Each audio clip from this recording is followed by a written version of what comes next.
Hey, heart. Before we continue with Jasmine and Violet's story, please make sure to hit that like button and subscribe for more amazing stories. Your support means the world to us, thank you. Chapter 6. Discovering Love in Japan. Their trip to Japan was an adventure of a lifetime. As they explored the vibrant streets of Tokyo, the historic temples of Kyoto, and the serene landscapes of Hokkaido, their bond deepened. They shared sweet moments amidst the cherry blossoms and tranquil gardens, discovering a new level of closeness and affection. Their relationship blossomed as they learned about each other's dreams, fears, and desires. One night, as they stayed in a traditional ryokan, the room was bathed in the soft glow of lanterns, and the scent of tatami mats filled the air. They relaxed in a private hot spring, the warm water soothing their muscles. Violet leaned closer, her fingers grazing Jasmine's shoulder. "I never imagined this moment," Violet whispered, her breath warm against Jasmine's skin. "Being here with you in this beautiful place feels like a dream." Jasmine turned to Violet, her eyes soft and filled with affection. "It's all because of you. I've never felt this way before." Jasmine looked deeply into Violet's brown eyes and then at her parted lips. And just like that, Violet's lips touched her lips. So tender, and Jasmine couldn't control her emotions.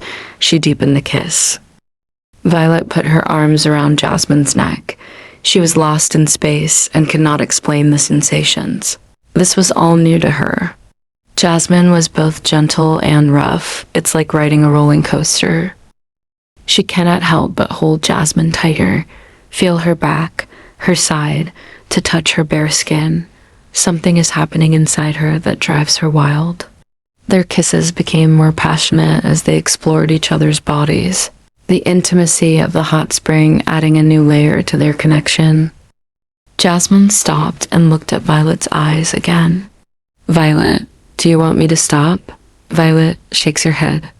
"I want to know where these kisses lead us." Jasmine kissed Violet again, then whispered in her ears, "Just stop me whenever you feel uncomfortable."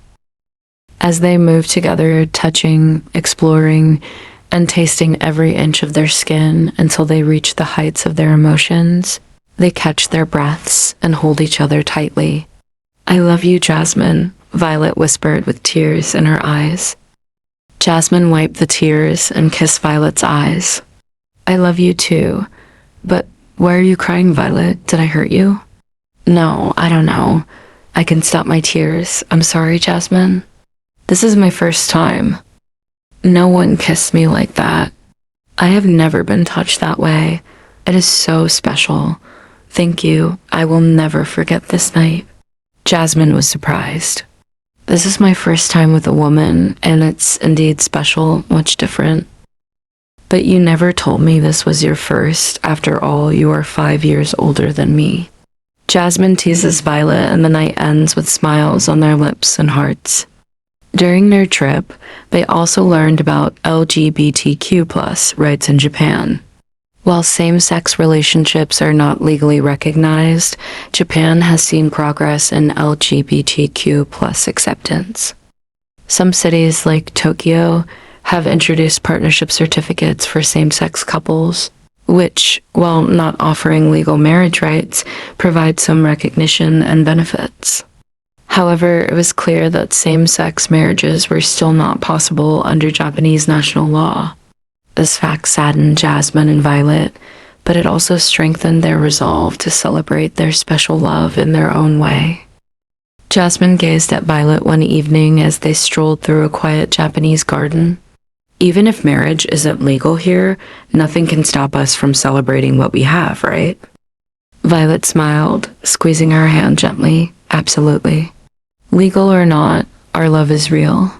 Wondering if Jasmine planning to get them married in Japan. Chapter 7. Struggles of Love and Family. The first few months after their trip to Japan had been perfect for Jasmine and Violet.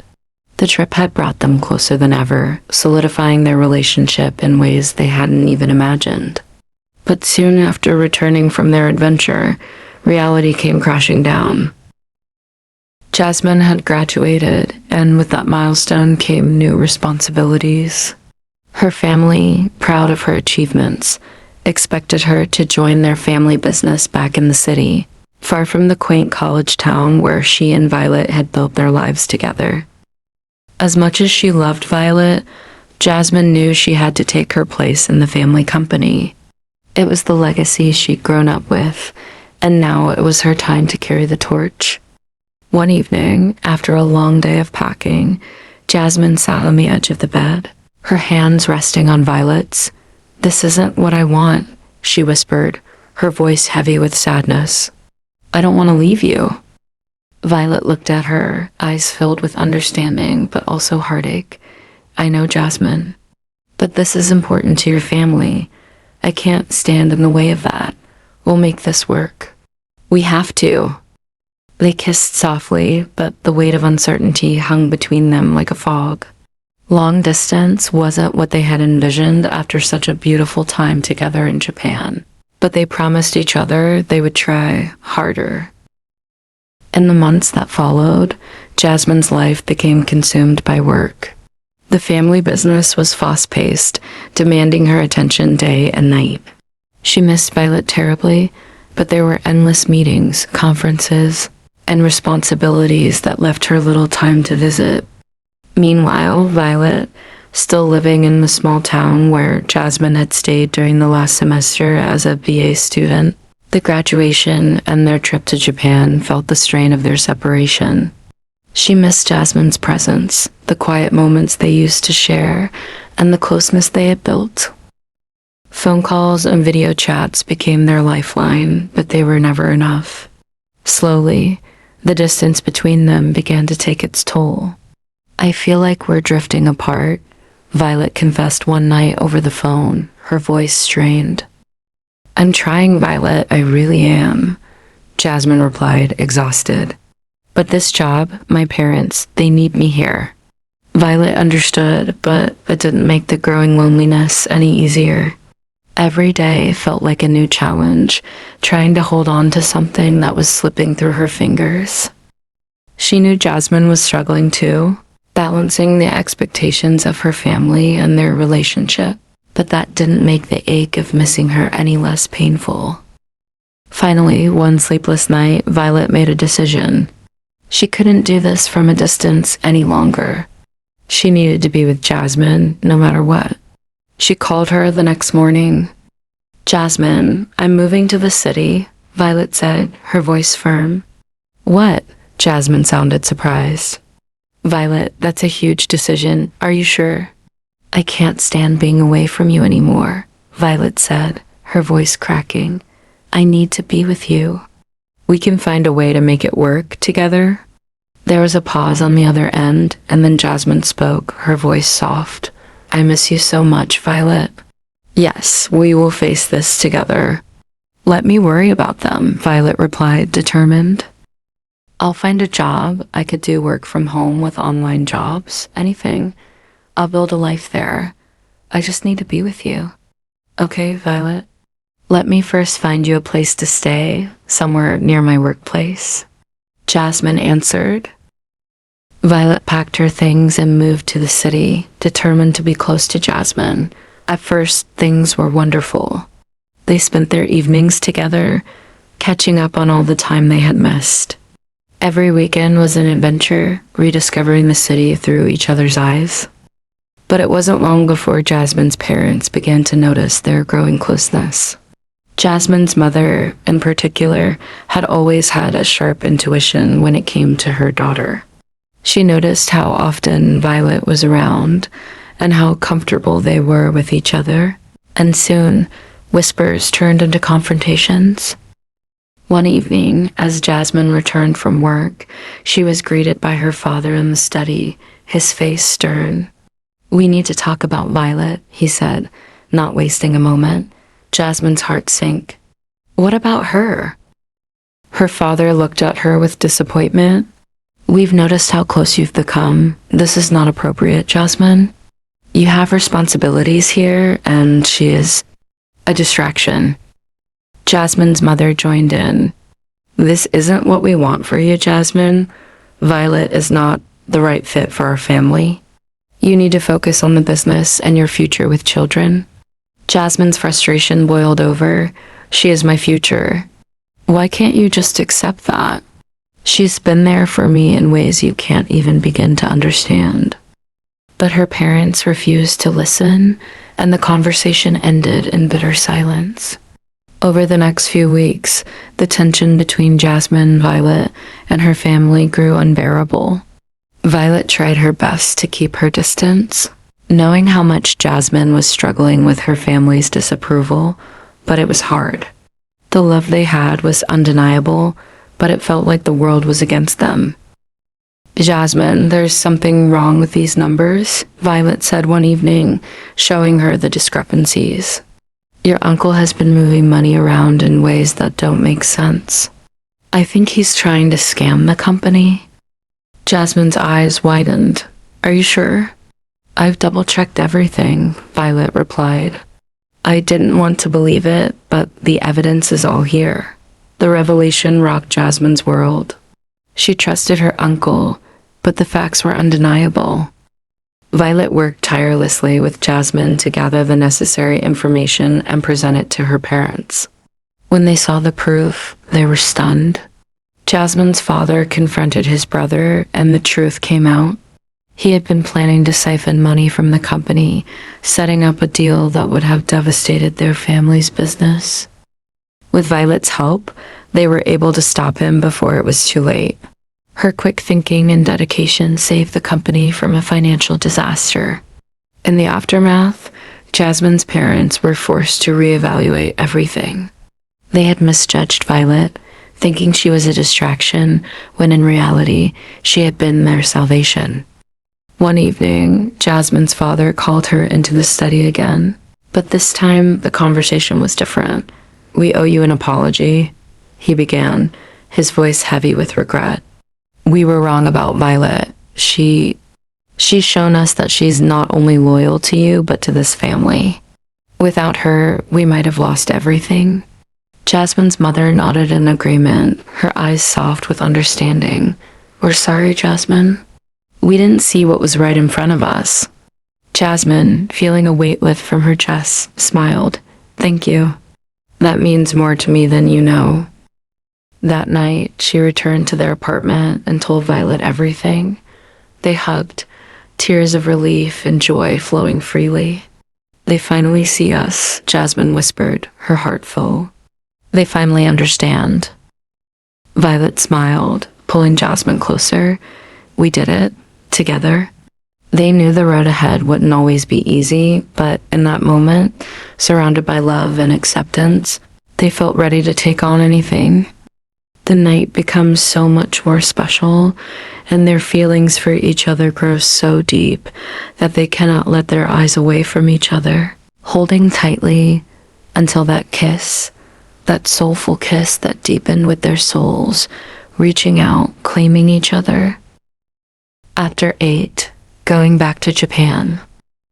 Months passed, and Violet and Jasmine's love continued to grow. Jasmine's family, initially apprehensive, slowly warmed to their relationship, recognizing how deeply in love the two were. One evening, while they sat together on the balcony of their shared apartment, watching the twinkling city lights, Jasmine brought up a topic that had been on her mind. Violet, Jasmine began, her voice soft yet filled with warmth. Remember our trip to Japan? It was such a special time for us, and I want to create more memories like that. But in a bigger way, Violet looked at her with a curious smile. What do you mean? I've been thinking, Jasmine said, her eyes sparkling with excitement. What if we got married in Japan? A small, intimate ceremony, just the two of us in the place that brought us closer. Violet's breath caught. Are you proposing?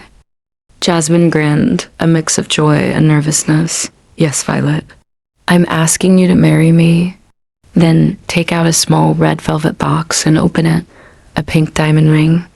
Tears welled in Violet's eyes as she nodded, barely able to speak. Yes, she whispered, 1,000,000 times yes. They embraced under the night sky, filled with joy and excitement for the future. But tonight they made love with tenderness, taking slow touches while their tongues were dancing close slowly. Their hands explore, finding what will make them lost in this world. Soon after, they began planning their wedding. As they researched more about same-sex marriages in Japan, Tokyo is their only choice that offers partnership certificates that provide certain legal benefits to same-sex couples, including the ability to rent apartments together or visit each other in hospitals. Violet and Jasmin decided that although they could not legally marry in Japan, they would still celebrate their love with a symbolic wedding ceremony. They applied for a partnership certificate in Tokyo, knowing that while it wasn't the same as a legal marriage, it was a step toward recognizing their relationship in the country they had grown to love. Their special day arrived, and they found themselves back in Japan, this time in a tranquil, traditional Shinto shrine surrounded by lush green gardens. Cherry blossoms bloomed around them, filling the air with their sweet scent. Violet wore a stunning white kimono, while Jasmin opted for a more modern, elegant dress. They stood under a torii gate, symbolizing their transition into a new life together. Despite the legal challenges, the ceremony felt profound and meaningful. The shrine priest, supportive of their union, performed the blessings, and a handful of close friends and Jasmin's parents gathered to witness the intimate event. As they stood before the priest, Jasmin and Violet held hands, their hearts full of love. "I've never felt more at peace," Jasmin whispered, her eyes locked on Violet's. "You're my home," Violet replied, her voice filled with emotion. "No matter where we are, I'm happy as long as we're together." They exchanged their vows with sincerity and love. "I vow to support you, cherish you, and love you through every challenge, every joy, and every moment in between," Violet said, her voice steady despite the tears in her eyes. "And I vow to stand by your side, to grow with you, and to honor the love we've built together," Jasmin whispered, her voice catching with emotion. With the sound of wind rustling through the trees, they kissed to seal their vows. Cherry blossom petals drifted around them, like nature's own confetti celebrating their union. After the wedding ceremony, the couple with their families and close friends celebrate in Shibuya's Cerulean Tower Tokyo Hotel with its panoramic views of Tokyo and sophisticated decor. It's perfect for an urban, modern reception. When Violet and Jasmin are alone in the ryokan they went to after Jasmin's graduation, Jasmin looks at Violet intensely. Violet feels something in the way Jasmin looks at her. "Jasmin, is there something wrong?" asked Violet. "You make me feel something I could not pinpoint." Jasmin touches Violet's shoulders. "Violet, remember our first time, particularly when you cried nonstop?" "Of course, how can I forget that, Jasmin?" Violet replied. "Well, I wish to do something tonight, something first again that I want your cry again with bliss." And what is it?" Violet whispered. "I don't know how to start, but I will be so gentle and slow for you if what?" Violet looked so curiously at Jasmin. "If you spread your legs and let me taste you," Jasmin answered. Violet eyes widen, she grasps. "Jasmin, you are so naughty." Suddenly, Jasmin kissed her, touching her back, removing her clothes patiently, caressing her slowly. And Violet could no longer stand. "Jas, the bed is right there," but Jasmin pushes her on the wall. "I want to worship you, Violet. Let me be on my bended knees." Violet was lost. There's no words to argue with Jasmin. She just feels every touch, every kiss. Jasmin is taking her time, her fingers and tongue trailing together like she is a roadmap. And then she finds her left leg on Jasmin's shoulder. Their eyes met, and Violet could not move, anticipating what Jasmin would do next. Jasmin never took her eyes away from Violet, and then she planted tiny kisses on Violet's center, inhaling. Violet moans, holding onto the walls, gripping anything that can keep her standing. Jasmin widens her legs, testing her tongue on Violet's femininity slowly, playing that small pearl. Violet is out on Earth, and everything seems dark. All she can feel is Jasmin's tongue on her, bringing her to a different height of ecstasy. Violet doesn't know what else to do but moan until she can't take it anymore. She's bursting. Soaring high. Jasmin, please stop. It's a never-ending orgasm. Violet screamed. Jasmin stopped. She stood and embraced Violet. I am not yet done, you know, Jasmin whispered. Jasmin, you are too much, Violet whimpering. But my fingers, Violet, I want them inside you. Oh, Jasmin, you are driving me crazy. Violet now smiling shyly. Jasmin starts kissing Violet again, but Violet stops her. Jas, Violet looking straight into Jasmin's eyes. Can we do it on the bed? My knees are weak. I can't feel my bones now. Jasmin smiles. I thought you would not let me have you. You can do all you want, Jas, but not standing, please, Violet whispers in Jasmin's ears. Their journey together had brought them to a place of love, acceptance, and hope for a future where all couples, regardless of gender, could marry legally in any country. Until then, they would continue to celebrate their love, knowing that it was the most powerful force in their hearts. Thank you, heart. Sweet dreams. Till next time, moi.